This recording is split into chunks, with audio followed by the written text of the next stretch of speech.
여러분 안녕하세요. 자, 오늘은 지난 시간에 뒤를 이어가지고서 바로 이제 장보고의 활약에서부터 바로 이제 발해의 이제 교류와 관련된 내용, 그리고 이제 신라 시대 후기와 관련된 내용에 대해서 수업을 진행을 하도록 하겠습니다. 자, 이 수업의 경우에는 여러분 중에서 현재 수업을 제대로 듣지 못하는 학생이거나 가정학습을 하고 있는 학생들을 위해서 그거에 대비해서 하는 그런 수업입니다. 그러므로 일반적인 학생들은 절대 이 수업을 듣지 않도록 합니다. 1반에서부터 5반에 해당되는 모든 학생들 이 수업은 듣지 않도록 합니다. 이것은 정규 수업 시간대에 하는 수업이에요. 듣지 마세요. 하지만 만약에 코로나 사태로 여러분들이 아예 학교를 나오지 못한다라고 하는 사태가 더 벌어지게 된다고 한다면 그때 가서 봐도 됩니다. 자, 이제 본격적으로 이제 수업으로 들어가도록 하겠습니다. 여러분들 프린트 이제 6페이지에 해당됩니다. 프린트 6페이지에 바로 동남 6번 장보고의 활약 별표 1개 반. 먼저 내용을 보면 다음과 같습니다. 장보고의 활약에서는 9세기 이후에 황해와 남해안 일대의 해적 활동이 되게 많이 활발했었다고 해요. 9세기 이후에 바로 여기 보니 이쪽에 서해가 바로 이제 황해거든요. 황해라고도 하거든요, 여러분들. 자, 그런데 당시에 또 통일신라는 영역을 이때 당시 이용을 있었죠. 이쪽에는 바로 가래입니다. 자, 이렇게 해가지고서 이쪽이 이제 당나라인데, 문제가 뭐가 있었냐면 당시에 이 해안가 근처에 당나라도 후기 시대 그리고 통일신라도 후기 시대로 들어오게 되면서 권력자들이 자기네들끼리 싸움을 하고 지방에 대한 통제력을 잃게 됩니다. 그거에 따라서 각 지역에서 도적대들이 굉장히 많이 있게 됐던 것이거든요. 근데 문제는 해안가 근처에 해적들이 그렇게 많았던 거예요. 그래가지고서 그들이 이때 당시에 이 해안가 근처에 있는 백성들을 약탈해가지고서 함부로 다른 지역에다가 노예로 팔아버린 경우가 그렇게 많았다고 합니다. 근데 여기에서 이제 장보고가 활약을 하게 돼요. 이 장보고의 그런 이제 기록을 살펴보면 다음과 같은 이야기가 있다고 합니다. 장보고는 옛날에 정년이라고 하는 친구와 같이 어렸을 적에 신라의 서해안 쪽에 살고 있었던 사람이었는데요. 이 사람은 얼마나 수영을 잘했는지 한 번 물속에 딱 들어가면은 거기에서 섬에서 다음 섬까지 잠수로만 해가지고서 그래서 이동을 할 수 있을 정도. 이게 말이 됩니까? 여러분들? 근데 어쨌든 간에 잠수로만 해가지고서 이동할 수 있을 정도로 그 정도로 수영을 잘했던 사람입니다. 꼭 올림픽 나가도 되겠죠, 여러분들? 자, 그런데 신라에서의 그의 기록은 이게 끝이에요. 그리고 어떤 일이 있었는지 모르겠지만 이 일이 있은 다음에 한참 후에 어느 날 갑자기 장보고는 당나라 역사책에서 등장하게 됩니다. 당나라는 그때 당시에 여러 차례 걸친 내전이 있었어요. 근데 이 내전이 일어났을 때 장보고는 당시에 군인으로 참전을 하게 돼요. 그런데 장보고는 군인으로 딱 참전을 한 다음에 그 다음에 여러 가지 싸움을 통해 가지고서 최종적으로 승리를 거두게 되었고 그 공로가 생각보다 굉장히 컸다고 합니다. 때문에 당나라에서는 바로 이 장보고에게 높은 관직을 주게 돼요. 바로 소장이라는 자리까지 주게 되는데 이 소장은 지금으로 따지면은 글쎄요 한 대령이나 아니면은 원스타 이 정도에 해당되는 그런 장군이었다고도 볼 수 있을 거예요. 꽤 이제 떵떵거리면서 할 수 있는 그런 자리까지 올라갔다 볼 수 있었겠죠. 그런데 이제 문제가 뭐가 있었냐면 물론 이제 그 옆에는 정년이라는 친구가 같이 있었었는데 어느 날 이 장보고는 말을 타고서 길가를 가다가 어디선가 희한하게도 굉장히 낯이 익은 그런 목소리를 들은 거예요. 근데 문제는 이 목소리가 굉장히 다급한 목소리였습니다. 바로 살려주세요 라고 하는 말인데요. 바로 신라 말인데 당나라에서 신라 말이 들렸는데 살려주세요래요. 그래가지고서 깜짝 놀랐었던 장보고는 달려가서 그 장면을 확인해 봤더니 당시에 이 해적들이 신라의 해안가에서 납치했었던 바로 양민들을 당나라의 노예로 팔고 있는 현장이 발견되게 된 겁니다. 그러자 같은 민족으로서 너무나도 분노해 마지 않았었던 이때 당시에 장보고는 바로 그 길로 정년의 만류에도 불구하고 자기가 갖고 있던 많은 재산들과 그 다음에 지위를 다 버리고 재산들을 가지고서 당시에 신라의 왕을 만들어갑니다. 원래 장보고는 해안가에 있었던 일반 평민에 해당되는 사람으로서 사실상 평민이긴 하지만 천민에 해당된다고도 얘기할 수 있는 수준이었기 때문에 왕하고 만나는 것은 불가능했어요. 신라의 왕하고는. 하지만 당나라에서 관직이 소장의 자리까지 올라갔었잖아요. 그러다 보니까 이걸 인정해가지고서 신라의 왕은 장보고를 만났는데, 근데 그때에 신라의 왕은 왕에게 장보고가 이렇게 얘기합니다. 전하, 저에게 군대 10,000명만 주십시오. 군대 10,000명을 주신다고 한다면 저는 그 10,000명을 데리고서 당나라와 그 다음에 신라의 해안가에서 열심히 활약을 하고 있는 저 해적들을 싸그리 다 없애버리겠습니다. 라고 이렇게 얘기를 하게 됩니다. 그러자 이때 당시에 신라왕은 참으로 좋은 생각이구나. 그렇다고 그렇게 한번 해보도록 해라. 라고 명령을 내린 다음에 장보고에게 군대 10,000명을 준 게 아니라 병사들을 10,000명을 뽑을 수 있는 권한을 줍니다. 이건 뭔 소릴까요? 여러분들, 이것은 장보고 네가 군대를 뽑는 것은 허락을 해주겠는데 네 돈 들여서 네가 알아서 뽑아 이겁니다.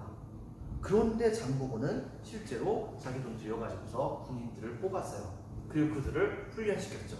그리고 그들을 데리고서 바로 전라남도 쪽에서 보면 완도라고 하는 섬이 있습니다. 이 완도라고 하는 섬에다가 청해진이라고 하는 군진을 만든 다음에 그 다음에 여기를 기반으로 해서 해안가에 있는 모든 해적들을 싹 다 소탕을 해버립니다. 심지어는 바로 일본까지도, 일본에서도 활약했었던 해적까지도 전부 다 소탕을 해버리죠.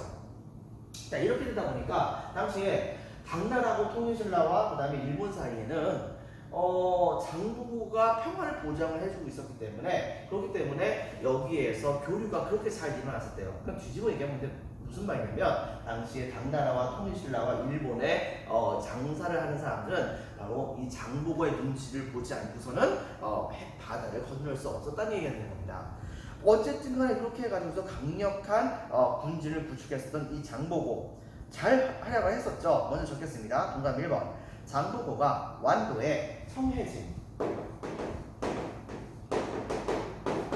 청해진이라고 하는 관청을 세웁니다. 그 군진을 세워요. 그래서 이걸 통해서 해적을 소통하죠. 동감 1번. 동감 2번. 당과 신라와 일본을 연결하는 해상무역권을 독점하게 됩니다. 뭐 여기까지 좋았죠. 근데 이제 문제는 뭐냐? 이제 여기서도 난리가 납니다.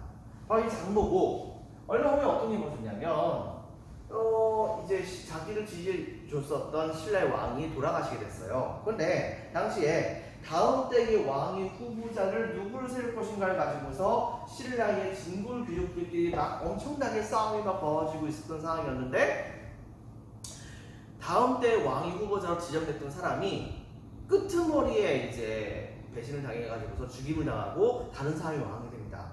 그러자 바로 죽임을 당했었던 왕의 후보자의 아들이 바로 살기 위해서 탈출했는데, 탈출했던 곳이 하필이면 장보고의 진영으로 들어오게 됐던 것이죠. 그리고 그 일이 있은 지 얼마 지나지 않아서 새롭게 신라의 왕이 됐던 사람은 몇 년 지나지 않아서 자기를 왕으로 만들어준 또 다른 진골 세력에게 죽임을 당하게 됩니다. 그래서 다음번에 바로 이제 그 다음 때의 왕이 또 즉위하게 된 것이죠. 자, 이렇게 되게 되자 그러자 이것은 잘못된 것이라고 여겼었던 이 장보고는 바로 자기가 모시는 이 왕족을 신라의 왕으로 세우기 위해서 바로 신라 정부에게 반기를 들게 됩니다. 그러자 당시에 이 신라는 바로 이 장보고의 군대에게 대항할 수가 없는 상황이 벌어져 있었고, 마침 당나라에서 귀국을 했었던 바로 이 정년과 그 다음에 장보고와 그 다음에 이제 그 장보고가 모시고 있었던 왕족을 지지하는 또 다른 세력이 같이 연합을 해가지고서 신라의 경주를 침공하게 됩니다. 결과적으로 경주가 정복을 당하게 되고, 그 결과 장보고가 모시고 있었던 신라의 왕이 신라의 왕족이 신라의 왕으로 즉위를 하게 돼요. 그렇게 되면서 장보고는 당시에 처음에 신라에 왔을 때는 청해진에 신라의 관제에는 전혀 존재하지 않는 대사라고 하는 그런 관직을 갖고 있었었는데, 거기에서 또 승진을 한 다음에 그러면서 자신의 위세를 마음껏 이제 떨쳐 보이는 모습을 보여주기로 했었던 것입니다. 근데 문제는 뭐냐? 얼마 후에 장보고가 왕으로 만들어진 그 왕이 갑작스럽게 돌아가시게 됩니다. 이렇게 해가지고 그 뒤를 이어서 이제 그 아들이 신라의 왕이 됐는데 문제는 나이가 너무 어렸단 말이에요. 이러다 보니까 이 새롭게 왕이 된 사람은 자기가 국가를 통치하는 것이 너무 어렵다 생각한 나머지 당시 어떻게 했었냐면은 바로 강력한 힘을 갖고 있었던 장보고를 자신의 장인 어른으로 만들고 싶었던 겁니다. 그래가지고서 장보고의 딸과 결혼하기로 이제 공표를 하게 됩니다. 그래가지고 장보고는 되게 좋아했었겠죠. 근데 문제는 뭐냐? 여러분들 알다시피 장보고의 주신은 어쨌든 간에 그럼에도 불구하고 해안가의 사람이었어요. 신라의 왕은 왕족이잖아요. 그러다 보니까 신라의 진골기족들이 그걸 전부 다 반대한 겁니다. 때문에 왕의 의지가 무시되고 최종적으로는 당시에 이 신라의 왕은 바로 또 다른 왕족의 딸과 같이 결혼을 하게 되는 상황이 벌어지게 된 겁니다. 자, 이렇게 됐는데 이 소식이 장보고의 귀에 들어가게 된 거예요. 장보고 열받을까요? 안 받을까요? 여러분들이 장보고라고 해도 열받았을 거예요. 왜냐면 자기가 기껏해서 왕 만들었는데 내 딸을 무시한다는 게 말이 되는 겁니까? 그래가지고 다시 한번 화가 났었던 이 장보고는 다시 한 번 더 반란을 일으키게 됩니다. 그런데 이 장보고의 군대가 어떻다는 것을 이미 알고 있었던 신라의 왕실은 이 장보고를 달래거나 혹은 진압할 수 있는 방법이 없어가지고서 전전긍긍하고 있었는데 그때에 바로 어떤 한 그 사람이 제가 장보고를 죽이겠습니다 라고 딱 나선 거예요.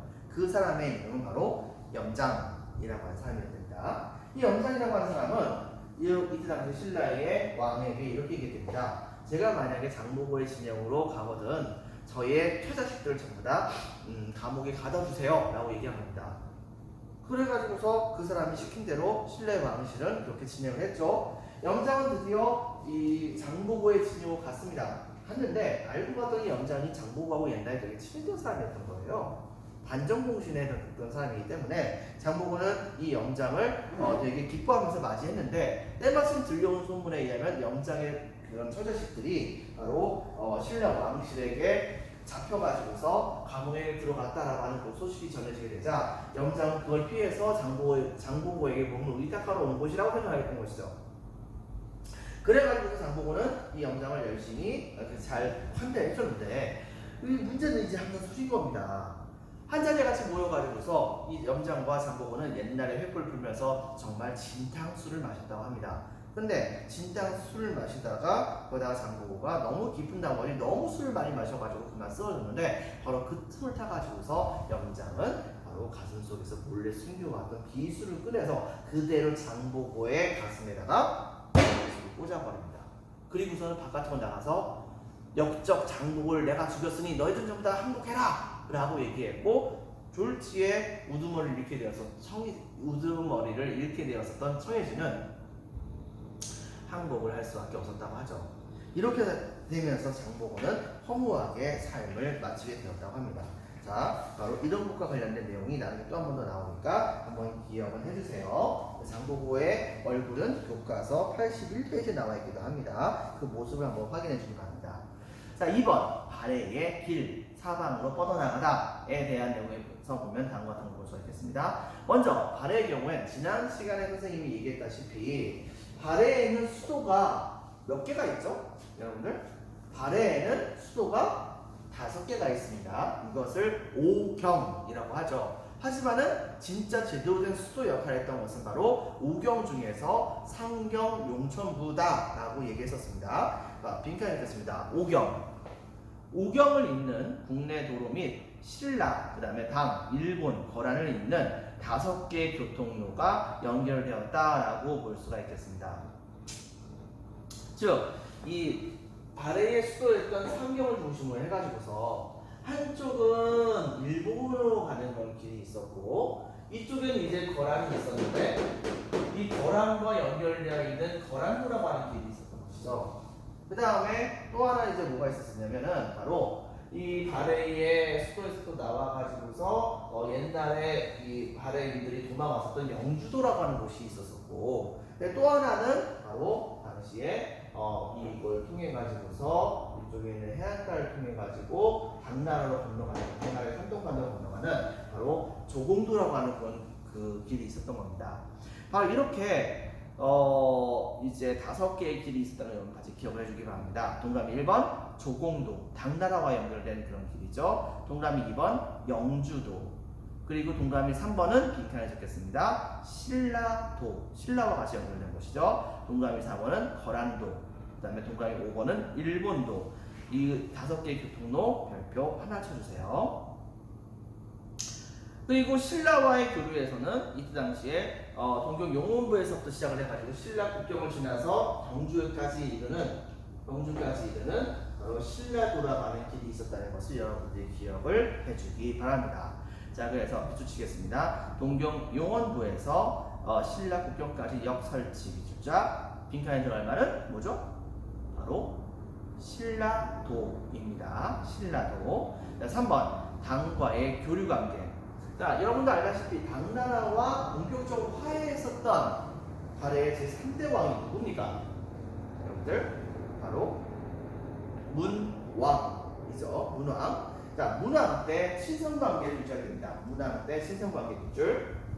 자, 그리고 이 이후에는 이 발해는 아주 수시로 당나라와 교류를 진짜 많이 하게 됩니다. 동그라미 1번 유학생과 유학생 상인들의 왕래가 많았습니다. 동그라미 1번.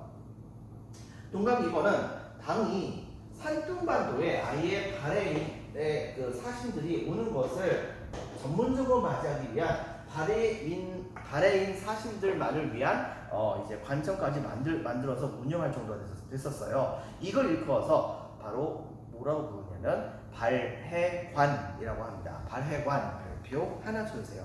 발해관 별표 하나. 동그라미 4번에 일본과의 교류에서는 이후에는 이제 사신과 수백 명의 상인들이 실질적으로 이 일본도를 통해서 일본으로 많이 왔다 갔다 했다고 합니다. 하지만 문제는 뭐냐? 이 길이 그렇게 좋았었던 것은 아니래요. 그러다 보니 이제 어떤 문제가 일어나게 됐었냐면 실제로 이 길이 너무 험해가지고서 발해 사신이 바다를 건너다가 바로 이 바다 속에서 일본에 도착을 하지도 못하고 혹은 일본에 갔다가 바로 돌아오는 과정 중에서 죽음을 당하는 경우가 그렇게 많았다고 합니다. 실제로 우리나라의 이제 뭐 학자들은 당시에 일본도를 증명하겠다는 의미에서 실제로 이제 이쪽 근처에서 공포트 뭐 이런 걸 타고서 일본 쪽으로 건너가려고 노력을 했었죠. 해류를 따라서 가려고 했었어요. 그런데 나중에는 폭풍우를 만나가지고 이분이 이제 돌아가셨다고 하는 말이 있기도 하죠. 참 안타까운 일이기도 한데 어쨌든 간에 이런 일이 있었다는 걸 여러분 같이 기억을 해주기 바랍니다. 그 다음에 프린트 이제 몇 페이지 넘어가냐면 8페이지로 넘어가세요. 자, 교과서는 몇 페이지냐? 교과서는 84페이지에 해당이 됩니다. 자, 1번 보겠습니다. 신라 사회가 흔들리다. 먼저 동그라미 1번의 배경에서는 이제 상황이 본격적으로 이제 골치 아프게 됩니다. 여러분들, 신라는 당시에 이런 상황이 되게 돼요. 먼저 별표 하나, 배경에서는 신라 하대 들어와서 신라 시대 후기에 들어와서는 이 신라 시대 후기를 신라 하대라고도 얘기하거든요. 무열왕이 통치한 다음에 무열왕의 후예들이 신라를 통치했던 그 시기를 일컬어서 우리는 중대라고 얘기하고, 그 다음에 무열왕이 통치하기 직전의 신라 시대까지를 우리는 상대라고 얘기하는데, 여기서 얘기하는 것은 바로 신라 하대 시기, 즉 신라의 후기 시기라 보면 되겠습니다. 먼저 8세기 후반 때쯤에는 본격적으로 어떤 일이 벌어졌냐면 모든 권력들은 소수의 빈칸을 읽겠습니다. 진골 귀족에게 권력이 집중이 되게 됩니다. 즉 몇몇 진골 귀족들 중에서 바로 몇몇의 집안에서만 왕위를 이제 계승하게 되는 상황이 벌어지게 됐던 것이죠. 근데 그 전에는 권력들도 일부 이 진골 귀족들이 장악을 하게 됐던 것이고, 동그라미 2번 진골 귀족 간의 분열도 되게 많이 일어나게 됩니다. 다음번에 왕이 누가 되느냐에 따라서 진골 귀족들 간의 싸움이 많이 벌어졌던 것이라고 볼 수 있겠죠. 근데 동그라미 3번에서는 바로 귀족들의 경제적 기반 및 군사력이 확대가 되게 돼요. 대표적인 경우가 바로 뭐냐면 신라 중대시대 때에 어쩔 수 없이 귀족들의 반발로 인해 가지고서 풀어줄 수밖에 없었던 경도광대에 바로 노국을 다시 부활시킨 점. 근데 문제는 이 노국은 여러분들 알다시피 바로 백성들에게서부터 세금뿐만이 아니고 노동력까지도 증발을 할 수가 있는 거잖아요. 노급이. 관료들은 이제 세금만 증발할 수 있는 건데, 징수할 수 있는 그런 것이다 본데. 그러니까 그렇게 하다 보니까 이 노급 등이 이때 당시에 등장하게 되면서 동그라미 4번 바로 빈칸시켰습니다. 해공왕.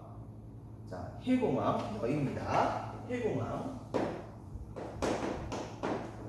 이 해공왕이 왕위에 즉위했다가 돌아가신 다음에는 본격적으로 왕위가 약화가 되게 됩니다. 지금 무슨 말이냐면 이미 노급을 부활시킨 그 이후부터 본격적으로 신라 사회의 귀족들은 예전의 힘을 다시 되찾기 시작하게 됩니다. 여기서 귀족은 바로 진골 귀족을 말합니다. 자, 그 다음에 두 번째 바로 이 신라의 전성기를 이끌었던 태종부여랑 김춘추의 후예들의 카리스마는 이제 삼국을 통일한 이후 몇 대 지나지 않아서 이제 사라지게 됐던 것이죠.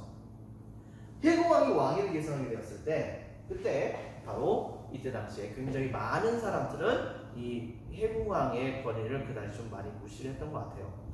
무슨 일 때문에 그런지 모르겠으나 어느 날 드디어 어떤 사태가 벌어졌느냐, 바로 해공왕이 왕위로 있었던 어느 날 96명에 해당하는, 글쎄요 지금은 따지고 본다고 한다면 한 장관급에 해당되는 관직을 갖고 있었던 대권력자들 귀족들이, 진골 귀족들이 서로가 권력을 차지하겠다고 대대적으로 반란을 일으키는 사건이 벌어집니다. 근데 문제는 그 규모가 96명의 대귀족들, 장관들이 다 반란을 일으켰다고 생각을 해보세요. 그러다 보니까 대혼란이 일어났겠죠. 그런데 이 난병 중에 바로 이 96각간의 난이라고 보통 얘기를 합니다. 이 96각간의 난을 통해 가지고서 그래서 신라 사회가 혼란에 빠지게 됐는데, 그 난병 중에 그만 바로 해공왕이 그 암살, 시해를 당하게 됩니다. 이렇게 되게 되자 그 다음부터는 바로 이 귀족들은 나중에 가서는 이 96각간의 난을 진압을 하긴 했지만은 그 다음부터는 꼭 태종무효랑 김춘추의 후에만 왕위를 계승하는 법이 있겠느냐라고 하면서, 그러면서 왕위를 탐하는 사람들이 막 등장하게 됩니다. 여러분들, 그렇게 되면서 어떤 일이 벌어졌느냐, 무려 150년간 동안에 왕의 숫자가 한 20명이 바뀔 정도로, 여러분들 왕의 숫자가 20명이 바뀔 정도로, 그 정도로 엄청나게 그 대대적인 그런 왕위 교체가 막 일어나게 되는 사태가 벌어지게 됐던 것입니다. 평균적으로 본다고 한다면 왕 한 명당 한 7.5년 통치했나? 근데 그 중에 어떤 왕은 한 반년 왕하다 죽은 사람도 있어요. 여러분들, 자, 이런 정도 대대적인 그 대혼란의 시대가 오게 됐던 겁니다. 이른바 이것을 일컬어서 우리는 96각간의 난이라고 얘기를 하는데요.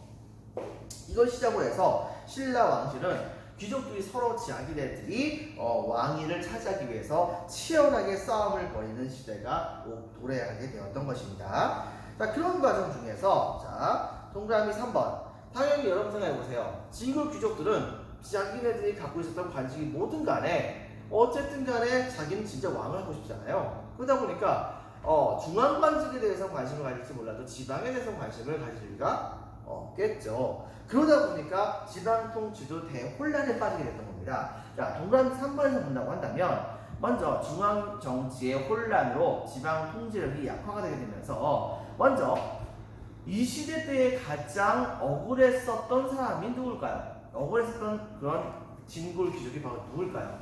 여러분들, 그 사람들은 아마도 바로 다음 때에 신라의 왕위를 계승할 거라고 생각했었던 해공왕 이후에 바로 김춘추의 후예들이겠죠. 김춘추 후예들이 바로 다음번에는 자기네들이 바로 왕위를 계승할 수 있을 거라고 생각을 했는데, 그런데 실제적으로는 그렇지 못하게 되는 데자 여기에 열받았었던 일부 사람들은 아예 신라에게 배신감을 느껴가지고서 스스로 지방에서 대대적인 반란을 일으켰다가 진압당하는 사태가 벌어지기도 합니다. 대표적인 사건이 바로 뭐냐면 이 김춘추의 후예 중에 한 명이었던 바로 동그라미 1번 김헌창의 난. 자, 김헌창의 난이라고 하는 반란이 일어나게 됩니다. 동그라미 1번, 동그라미 2번 바로 좀 전에 선생님이 얘기했었던 장보고의 반란도 여기에 포함이 됩니다. 장보고의 반란도 여기에 포함이 돼요.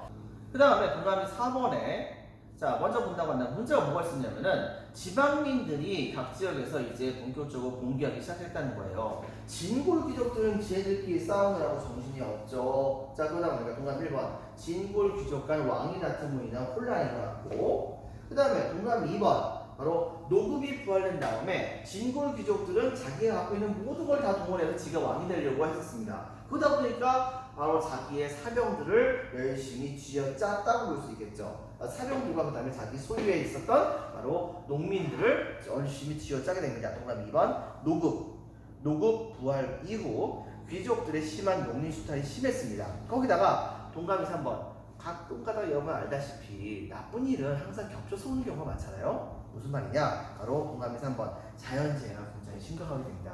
동그라미 3번 백성들은 살기가 힘들게 됐던 거죠. 그런 상황에서 동그라미 4번 정부는 국가를 운영할 때 돈이 없으니까 백성들에게 왜 돈 안 내니? 돈 내라라고 얘기합니다. 근데 알고 봤더니 그 돈들은 전부 다가 중간에 관리들이 다 착복을 했던 상황인데 말이죠. 동그라미 4번 정부의 세금 독촉. 결과적으로 어떤 일이 벌어졌냐? 때는 진성여왕이라고 하는 신라의 3대 여왕 중에 마지막 여왕이 왕위를 계승했을 때입니다. 진성여왕은 어느 날 경주에 남산이라고 하는 산이 있어요. 이 남산이라고 하는 산으로 올라가서 그래서 꼭대기에서 백성들을 바라봅니다. 백성들을 바라봤는데 백성들이 전부 다가 딱 보니까 저녁 때가 됐는데 그런데 어디 한 군데도 뭐가 없었냐면은 이제 밥을 짓는 연기가 올라오지 않는 거예요. 근데 그 사람들 보면 전부 다 굶고 있는 거냐? 아닙니다. 알고 봤더니 그때 당시에 경주 시내에서 살고 있던 사람들은 전부 다가 밥을 지을 때 나무를 떼서 밥을 지은 것이 아니고 수술대 가지고서 그 밥을 지었던 거예요. 자, 이렇게 하다 보니까 문제가 뭐가 생기게 됐냐면 여러분 생각해보세요. 숯이 더 비싸겠어요? 아니면 나무가 더 비싸겠어요? 뗄나무가 더 비싸겠어요? 당연히 숯이 더 비쌉니다. 그러니까 거기에 경주에 살고 있던 사람들은 전부 다 귀족이었던 것이죠. 그리고 경주에서는 모든 집들이 전부 다 고래등과 같은 귀한 집만 가득가득했던 겁니다. 때문에 이때 당시 진성여왕은 야, 이렇게 나라가 잘 된다는 것이 얼마나 다행스러운 일이냐 라고 생각하면서 되게 좋아했다고 해요. 한데 문제는 뭐냐? 경주 남산에서 봤던 거니까 경주 사람들은 봤겠죠. 하지만 진성여왕은 바로 그 외 지역의 백성들을 보지 못했던 겁니다. 왜? 바로 경주 남산에서 살고 있었던 귀족들은 지방에 있는 백성들에게서부터 모든 고유를 짜내가지고서 자기네들이 그렇게 자기네들의 배만을 불리고 있던 상황이었던 것이죠. 이런 상황이 되게 됐는데 이걸 진성여왕은 잘 몰랐던 겁니다. 드디어 진성여왕이 정치를 하게 됐는데, 근데 문제는 뭐냐면 이게 몇 년 지나고 나서 얼마 후에 바로 백성들에게 이제 그 정치를 제대로 하기 위해서 국가의 자금이 필요한 상황이 벌어졌는데 문제는 뭐냐? 지방에서부터 세금이 올라오지 않는 겁니다. 그러니까 이게 도대체 어떻게 된 거냐 궁금해서 이 당시 진성여왕은 각 지역에다가 관리를 파견해가지고 왜 세금 안 내? 세금 좀 빨리 보내! 라고 세금을 독촉하는 관리를 각 지방에서 전부 다 파견했었대요. 그런데 문제는 뭐냐? 알고 봤더니 백성들은 어떤 상황이었냐면 백성들은 첫 번째 자기 땅이 거의 없습니다. 귀족들에게 땅을 빌렸어요. 거기다가 빌려가지고 빌린 곳에 대한 대가로서 자기 수확량의 한 반 정도를 내놓습니다. 거기다 플러스 국가에다가 세금을 또 내야 돼요, 여러분들. 근데 거기다가 플러스 귀족들이 원하면은 언제나 끌려가가지고 거기서 군사훈련하거나 아니면 귀족들의 시중을 들어주거나 아니면 귀족들의 집 같은 걸 만들 때에 전부 다 활용이 돼야 됩니다. 자, 언제 자기의 재산을 쌓을 수가 있겠어요? 그런데 이때 당시에 백성들이 냈던 세금들도 중앙정부에 잘 가지 않습니다. 왜? 바로 그 세금을 담당하는 그런 관리들이 자기네들이 해먹거나 아니면은 부정부패를 통해 가지고서 중간에 사라지는 경우가 정말 많았다는 것이죠. 결과적으로 어떤 일이 벌어졌느냐? 또 세금을 내라! 라고 중앙정부에서 관리들이 오게 되자 이때 당시에 백성들은 참다 더 이상 참지 못하고 폭발을 하게 된 겁니다. 자, 그런 과정 중에서 제일 먼저 우리나라 역사상 제일 먼저 보이는 대표적인 그 폭발했던 그 난리의 이름이 뭐냐면 그 사람 이름이에요, 여러분들. 바로 원종, 그다음에 에노라고 하는 사람입니다. 원종 에노의 난이라고 합니다. 동그라미 1번 원종 에노의 난. 이 원종 에노의 난은 일어났을 때 이때 당시에 신라의 군대는 이 원종 에노의 군대가 너무나도 무서워가지고서 함부로 진격을 하지 못했다라고 하는 말을 할 정도로 그 정도로 이 상황이 심각했다고 합니다. 원종 에노의 난. 자, 밑줄 치겠습니다. 바로 상주 9세기 말 때쯤에 이걸 시작으로 해서 자 이번에는 각 지역에서는 이른바 여러 분야에서 도적대들이 막 이제 다 들고 일어납니다. 각 지역에서 도적대들이 다 들고 일어나가지고서 관가를 털거나 민가를 털거나 해가지고서 먹을 것을 자기네들이 먹어치우는 그런 인간들이 등장하게 되었으니 그 중에서 어떤 사람들이 있었냐면 그냥 도적대인데 유니폼이 있어요. 유니폼이 뭐냐면 빨간 바지. 그래서 이들은 바로 빨간 바지 도둑대라고 얘기를 합니다. 한자말로 하면은 바로 적고적 빨간 바지라고 얘기하죠. 바로 빨간 바지 도둑대, 즉 적고적의 난이라고 하는 반란이라고 나왔고, 동감 2번. 그러다가 이것이 나중에는 원주 지역을 중심으로는 양길이라고 하는 사람이, 그 다음에 경기도 지역을 중심으로는 경기도 지역과 그 남부 지역을 중심으로는 바로 이 기원이라고 하는 사람이 반란이 일으키게 됩니다. 동감이 3번 양길의 난, 동감이 4번 기원의 난. 그리고 아예 원래 군인이었다가 중앙정부가 바로 지방에 대한 통제가 굉장히 약화가 되자 그 틈을 타가지고서 반란을 일으키게 되었었던 바로 이제 무진주 지역의 군인이었었던 군인 출신의 견훤이라고 하는 사람이 반란을 일으켜서 그래서 나중에 후백제라는 나라까지 세우게 되죠. 바로 이렇게 하면서 신라 사회는 본격적으로 쪼개지게 됩니다. 이 점을 여러분들이 기억을 해주기 바랍니다.